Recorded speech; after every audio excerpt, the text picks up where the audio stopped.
بسم اللہ الرحمن الرحیم. آج میرے سامنے ایک بہت ہی امپورٹنٹ کویسچن سامنے آیا ہے. وہ یہ ہے کہ فالو یور ٹیلنٹ.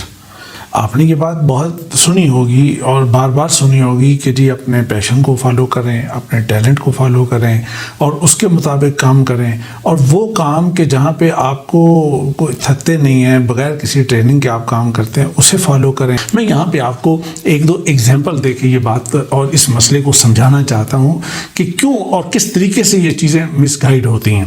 مثال کے طور پہ اگر ہمارے پاس کچھ بچے ہیں یا کوئی ایک بچہ ہے کہ جس کی ڈرائنگ بہت اچھی ہے. اب ڈرائنگ کا جو ایشو ہے یہ مختلف کیریئرز کے اندر بہت امپورٹنٹ حیثیت رکھتا ہے. مثلا اگر میں یہ چیز دیکھوں تو آرکیٹیکچر کے اندر نمبر 1 پہ آرکیٹیکچر ہے کہ اس کے اندر ڈرائنگ کا بڑا رول ہے. اسی طرح انٹیریئر ڈیزائن میں ڈرائنگ کا بڑا رول ہے، فیشن ڈیزائن میں ڈرائنگ کا بڑا رول ہے، گرافک ڈیزائن میں یقیناً اس کا بڑا رول ہے، گرافٹی کے اندر ڈرائنگ کا بہت رول ہے. اسی طرح اینیمیشن کے اندر اس کا بڑا رول ہے.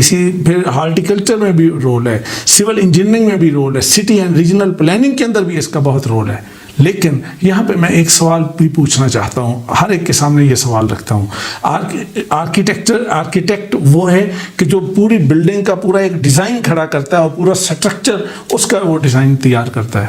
انٹیریئر ڈیزائن وہ ہے کہ جو ایک بلڈنگ کے اندر اس کا ڈیزائن سیٹ کرے گا، کسی گاڑی کے اندر کا ڈیزائن سیٹ کرے گا، کسی بس کے اندر کا ڈیزائن سیٹ کرے گا، کسی وین کے اندر، جہاز کے اندر، کسی بھی جگہ کا جو اندر کا اس کا پورا ڈیزائن ہوگا اس ڈیزائن کو وہ سیٹ کرے گا. فیشن ڈیزائن آپ کے لائف اسٹائل کے متعلق جتنی چیزیں ہیں وہ ان چیزوں کو وہ ڈیزائن کرے گا اور ان کو وہ سیٹ کرے گا. گرافک ڈیزائننگ مختلف تصویروں کو، پکچرز کو، اور ان کو وہ ہاتھ سے بنائے، کمپیوٹر سے بنائے، کسی بھی انداز سے مختلف جتنی بھی ڈیزائن کرے گا وہی اس کام کو کرے گا. پھر گرافٹی، یہ جتنے بڑے بل بورڈز بنے ہوتے ہیں، روڈز کے کناروں پہ بڑی بڑی تصویریں لگی ہوتی ہیں، وہ اس کو ایڈریس کرتا ہے. پھر اسی طرح یہ جو ہمارے سامنے اینیمیشن کے لوگ ہیں، یہ گیم جو کمپیوٹر گیم بنتی ہیں، مختلف چیزیں بنتی ہیں، اس میں اینیمیشن آتی ہے، وہ وہاں پہ ایک وہ فرد کام کرتا ہے. یہاں پہ بھی یقیناً ڈرائنگ کا رول ہے، لیکن یہاں پہ یہ اور بھی سوال ہے کہ یہ ہارٹیکلچر، یہ ایگریکلچر کا ایک شعبہ ہے کہ جو لینڈسکیپنگ یہ کرتا ہے. پھر وہ مختلف بلڈنگز کے اندر مختلف جگہوں پہ یہ جتنے پھول لگتے ہیں، جتنے مختلف پودے رکھے جاتے ہیں، ان کی ڈیزائننگ ہوتی ہے، وہ ساری چیزیں یہ سب یہی لوگ کرتے ہیں. سول انجینئر روڈ بناتا ہے، بلڈنگ بناتا ہے، ایئرپورٹ بناتا ہے، کتنی چیزیں وہ ڈیزائن کرتا ہے. سٹی اینڈ ریجنل پلاننگ، وہ نئے شہر بسانا، ٹاؤن بتانا، اور پھر مختلف سوسائٹیز کو ڈیزائن کرنا، یہ سارے ان سب میں ڈیزائن ہے.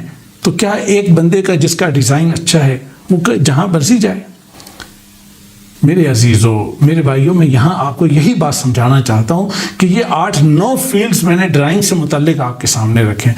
ہر ایک کی الگ الگ ریکوائرمنٹس ہیں. اس میں پرسنالٹی ٹریٹس ڈیفرنٹ چاہیے، اس میں ڈیفرنٹ ایبلٹیز چاہیے، اسکل سیٹ ڈیفرنٹ چاہیے. ہر ایک کے لیے الگ الگ چیزیں چاہیے، الگ الگ انوائرمنٹ چاہیے، الگ الگ کام چاہیے. کیسے یہ ہو سکتا ہے کہ ایک بچے ڈرائنگ اچھی ہے تو جس مرضی شعبے میں چلا جائے؟ یہ نہیں ہو سکتا. اگر کسی کا میتھ بہت اچھا ہے تو میں یہ پوچھتا ہوں کہ کیا اس کو انجینئرنگ پڑھنی چاہیے، اس کو CA کرنا چاہیے، اس کو BBA کرنا چاہیے، اس کو فار ایگزامپل یہ اسٹیٹ پڑھنی چاہیے، یا اسی طرح کے اور بھی اکنامکس پڑھنی چاہیے، فائنانس پڑھنی چاہیے؟ کون سے شعبے میں جانا چاہیے؟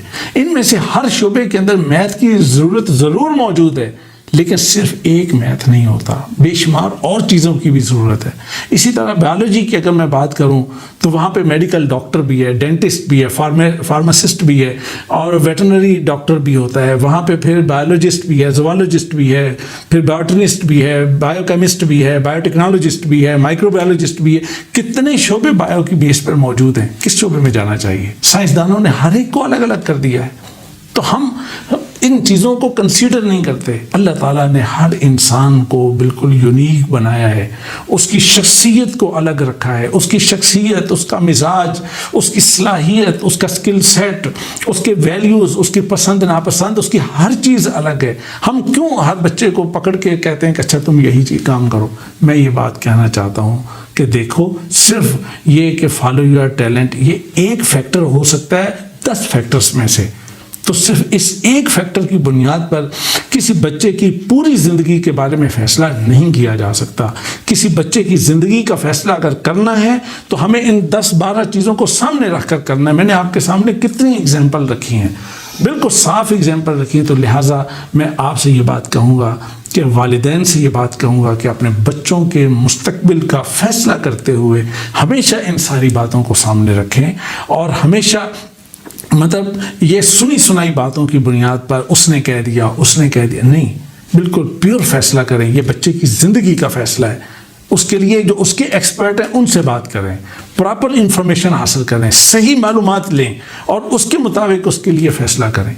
اور پھر اپنے بچوں سے, عزیزوں سے, بچیوں سے بھی یہ بات کہوں گا کہ آپ اپنی زندگی کے بارے میں خود فیصلہ اگر آپ کرنے جا رہے ہیں تو خود سوچ سمجھ کر فیصلہ کریں. کسی سنی سنائی بات پر یقین نہیں کرنے کی ضرورت, کسی کے کہنے کی بات پر نہیں, بلکہ پیور لکھ کر اس کام کو کر لیں. ڈیسائیڈ کر لیں, فیصلہ کر لیں کہ کیا چیز مجھے کرنی ہے, کیا چیز مجھے نہیں کرنی. میں نے اپنی ایک دوسری ویڈیو کے اندر یہ چیز بڑی ڈیٹیل سے سمجھائی ہے کہ اپنے ایک کیریئر کو سلیکٹ کرنے کے لیے اس کا ایک آسان طریقہ کیا ہو سکتا ہے. وہ ویڈیو بھی آپ دیکھ سکتے ہیں, اس کے اندر یہ چیزیں آسان انداز میں نے سمجھائی ہیں. آپ کو کوئی کویسچن ہے آپ وہاں کمنٹس میں پوچھ سکتے ہیں, آپ کو ہم گائیڈ کریں گے. آپ کو کوئی اور چیز سمجھ نہیں آتی ہم ضرور آپ کو بتائیں گے. میرا مشن صرف اتنا ہے کہ میں ایک بچے کی زندگی کو اس کی ایگزیکٹ جس لائن پہ اسے جانا چاہیے میں اس کے مطابق اسے گائیڈ کرنے کی کوشش کروں.